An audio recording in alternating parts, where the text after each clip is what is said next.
Halo teman-teman, selamat datang di video vlogku yang ke-11.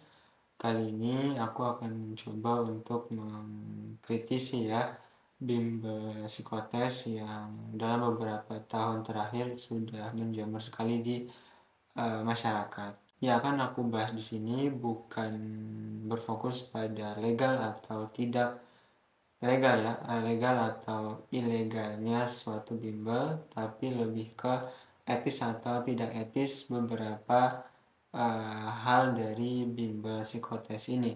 Karena kalau kita berbicara terkait legal maupun ilegal, ini sudah masuk ke ranah hukum ya sebenarnya, dan suatu lembaga atau suatu perusahaan ketika mereka udah punya, setauku ya, sependek pengetahuanku, ketika mereka udah punya NPWP, mereka punya NIB sama akta, ya boleh-boleh aja lembaga tersebut mereka menjalankan hal-hal operasionalnya. Dari sini fokus utama pembahasannya lebih ke beberapa perbuatan atau hal-hal dari bimbel psikotes ini yang bisa mengarah ke tidak etis. Nah, tidak etisnya di sini acuannya kita mengambil dari buku Kode Etik Psikologi Indonesia.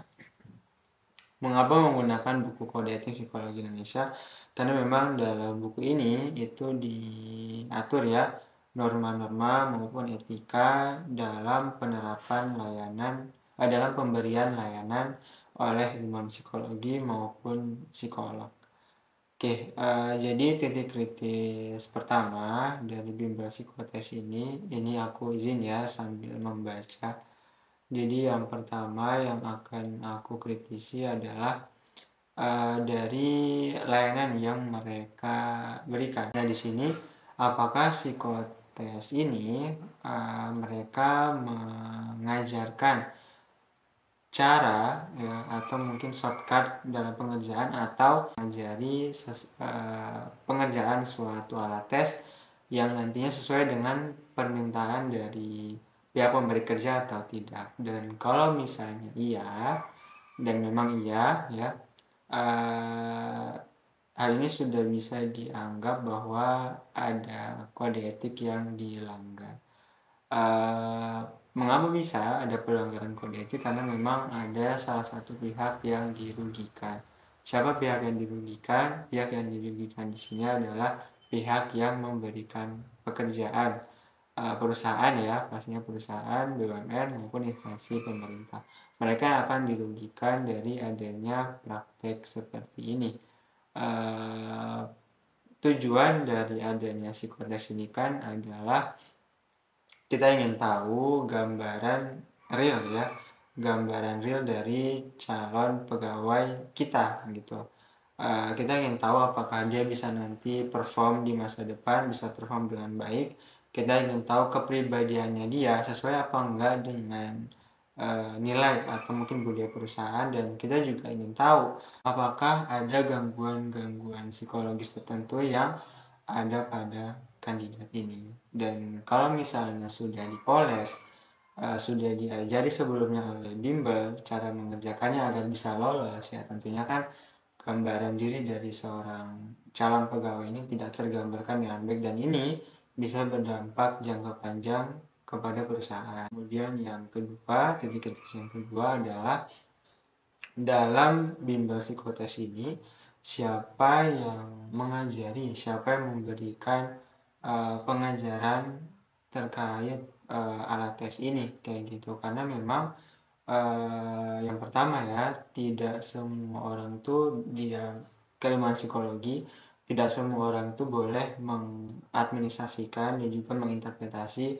hasil tes kayak gitu. Jadi dalam psikologi pun itu terbagi menjadi tiga kan, ada masyarakat umum, ilmuwan psikologi. Ilmu psikologi ini adalah mereka yang S1 dan juga S2 tapi di bidang sains ya. Dan yang ketiga adalah psikolog. Nah, ketiga ini mereka punya wewenang yang berbeda kayak gitu. Untuk masyarakat umum dan juga untuk yang S1 sangat direkomendasikan hanya menggunakan alat tes.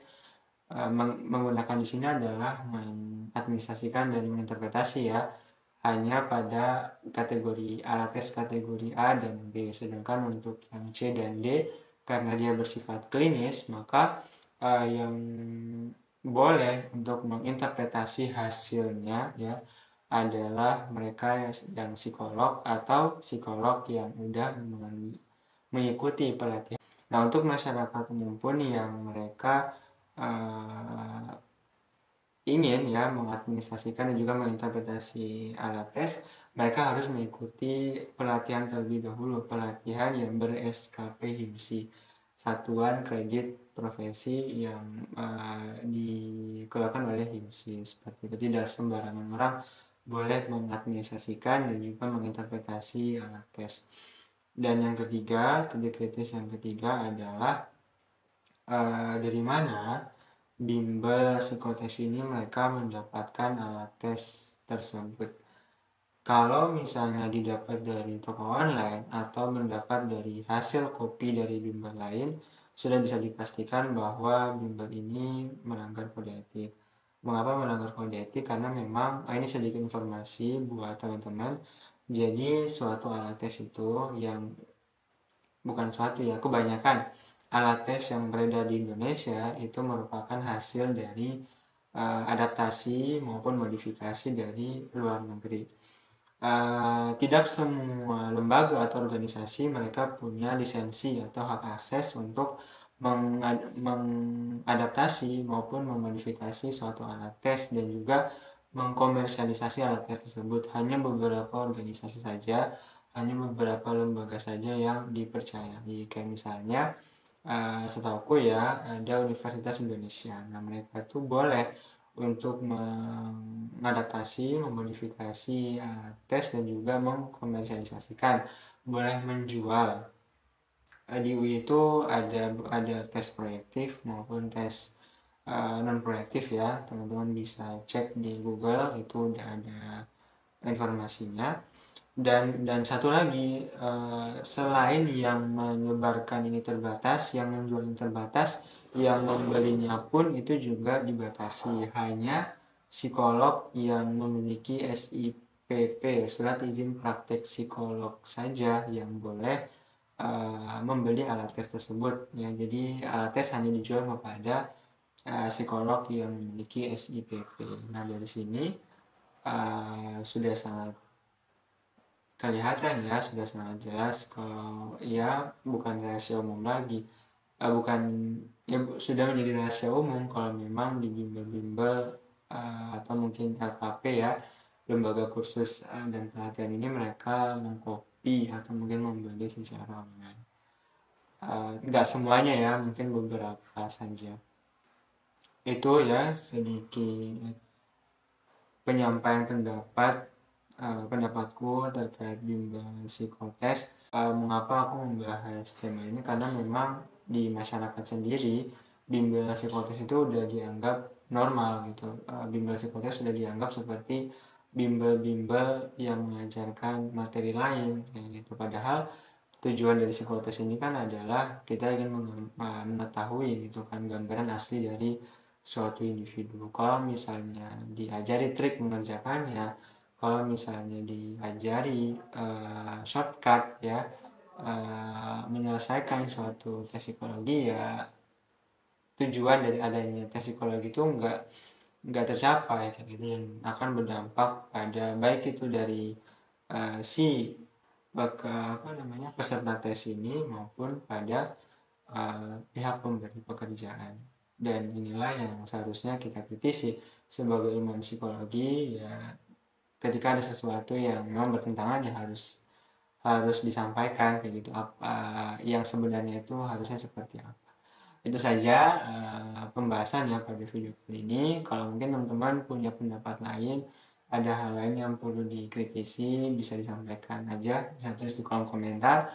Dan untuk bimbel-bimbel psikotes di luar sana, tujuan dari dibuatnya video ini bukan untuk menyinggung ya, melainkan memang hanya sebagai pertanggungjawaban saja. Karena saya tahu, maka saya sampaikan saja. Terima kasih sudah menonton. Sampai jumpa di video selanjutnya.